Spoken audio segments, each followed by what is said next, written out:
Alright, today we're going to make Tiroler Gröstl. I hope I said that right. Essentially, Gröstl is kind of leftovers with potatoes in a pan, is what I've been told. I don't know if it actually translates to that, but whatever. Also, I've never made this before, and I haven't seen it being made before, but I've tasted it. So, I talked to my father-in-law, whose mother was Tyrolean. So hopefully nothing got left in translation, but this is my take on it, you could say. Alright, for this recipe, you're going to need some soup veg. Now I've got a little pack here that come with some celery roots, some carrots, some leeks, some parsley, all that good stuff. You're also going to need some potatoes. Going to need some bacon, which I've already bought the pre-cut up stuff because that's what I had in the fridge. You're also going to need some beef. Now the beef, you want a nice fatty cut of beef. Like beef belly, perfect for that. I don't have any bones in this cut, so these bones have been floating around in the freezer. I'm going to use that. You're also going to need some bay leaves. I got some onions and garlic here, salt and pepper. Now I got some oil and butter. Usually you should use clarified butter, like Butterschmalz. But I don't have any of that, so I'm just going to use oil and normal butter.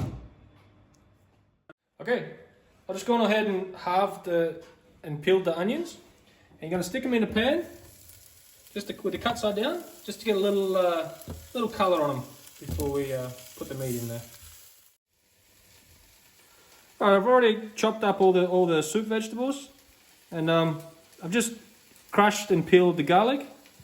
And yeah, I've cut the carrots and the parsnip and all up into pieces about this big. And also I got the bones up in the same dish because it's all going to go on at the same time.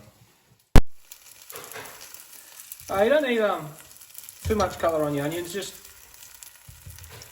get a little bit on them. Let me see if I can get one out. So just a little bit of colour. And then you should also do that in a dry pot, which I didn't, so I've actually got a little bit of oil in there already. I'm just going to get that a little more distributed with the oil. Now I'm just going to put the meat in and just give it a little colour on both sides of the meat.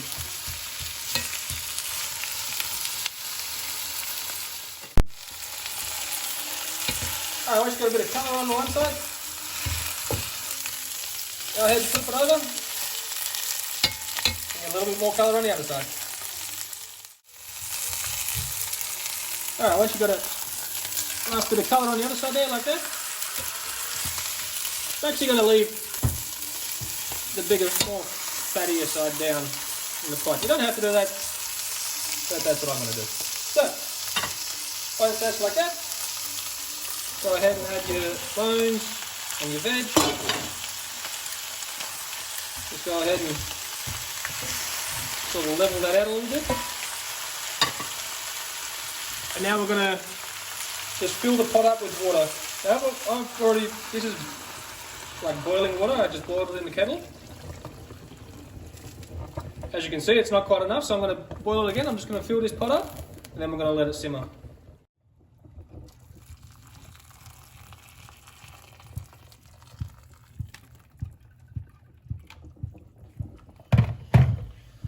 Alright, so you got your pot, it's not completely to the top, but everything's covered with water. So now you're going to bring it up to the boil, which pretty much is that. Then we're going to turn it down and just sort of cover it, but just leave a little gap so a little bit of steam can get out. And we're going to let that go for about 2 to 2.5 hours. Alright, the meat's been bubbling away for about 2 hours now. Now I'm not going off a temperature, I'm just using this as you see it's still got a little bit of resistance in it.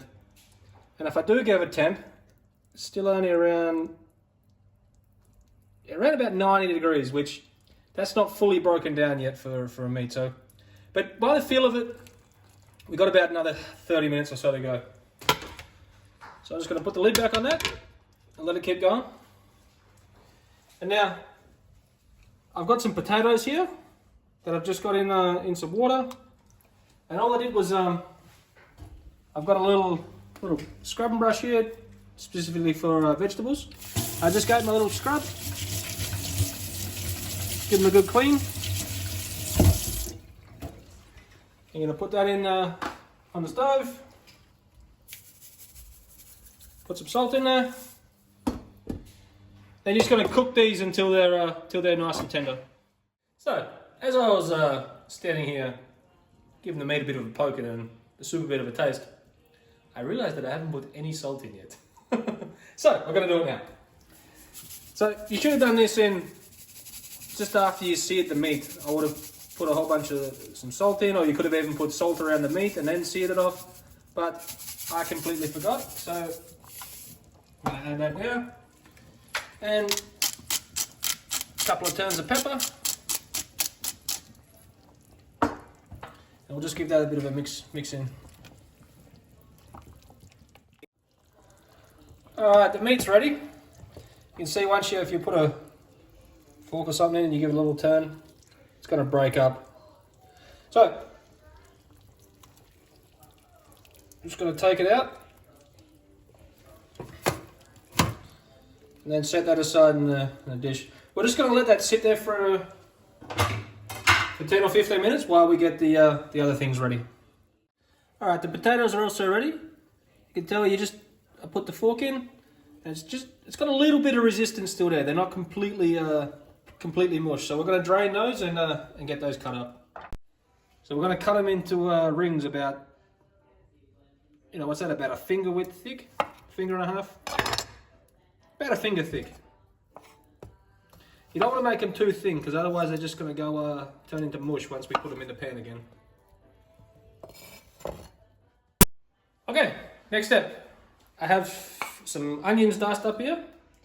Now we're going to put all this back into a pan, but I've got too much for the size of my pan, so I'm going to do it half at a time. So I'm going to put about half the bacon in. And just render it out a little bit. Now I already know by looking at it, there's not going to be enough fat in that to do everything. So I'm going to put a little bit of oil, and I'm going to add a little bit of butter to it. As I said before, I should be using clarified butter for this, but I don't have any, so this is going to work. Alright, after you cook your bacon off a little bit, you're just going to add your potatoes in.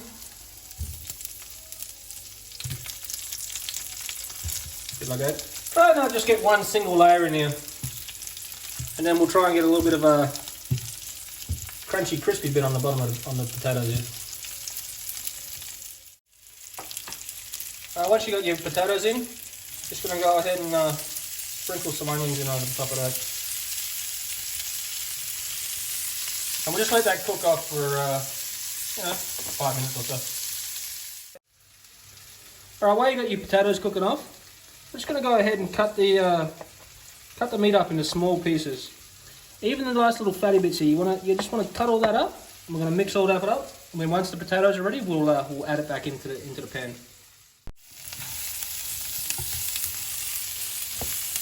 Now I probably took this a little too far, but you just want a little bit of colour on there, not too much. Then you're going to add, some of your stock. If you get a bit of carrot or whatever in there, that's no problem at all. Just want to do that with a little bit of stock. Then this is not all of the meat, it's just some of it that I've got already chopped up. You want to add that to the pan.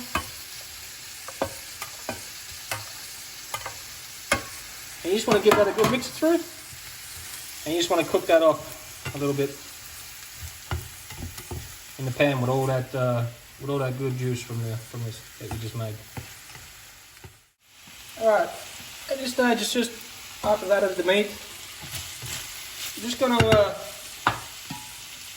add a little bit more sauce, about a ladle full or so, and salt.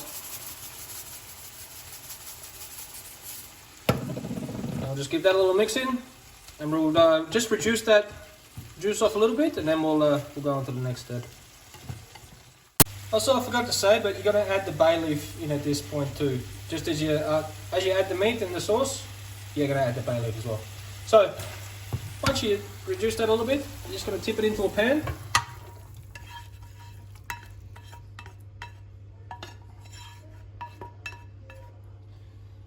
And you're going to put that into the oven just to keep it warm while you go on with the rest of it.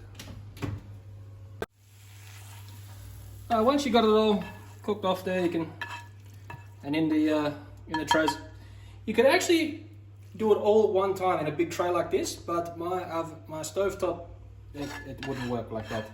So I had to do it, I ended up doing 3 batches. I had a little more than I thought, so I had to change out the tray that I was putting it in too. Okay, once you got it all in there, I've gone ahead and just took a little bit of the carrots out of that I made with the stock in that. Just gonna add them and give them a little mix through. Now also the rest of the stock, do not throw this out. We'll put a quick clip up on Instagram probably with frittaten soup, and we'll use this as the soup.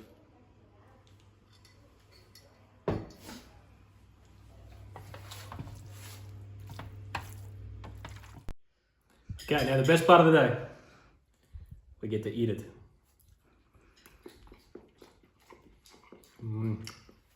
The meat is like not completely fall apart. It still has a little bit of chew to it, which I really, really like. The whole thing's just super fatty because as we made the stock, we didn't scoop anything off. None of the fats, none of the other stuff, and it's all kept in together, and it just makes it so rich, so damn good.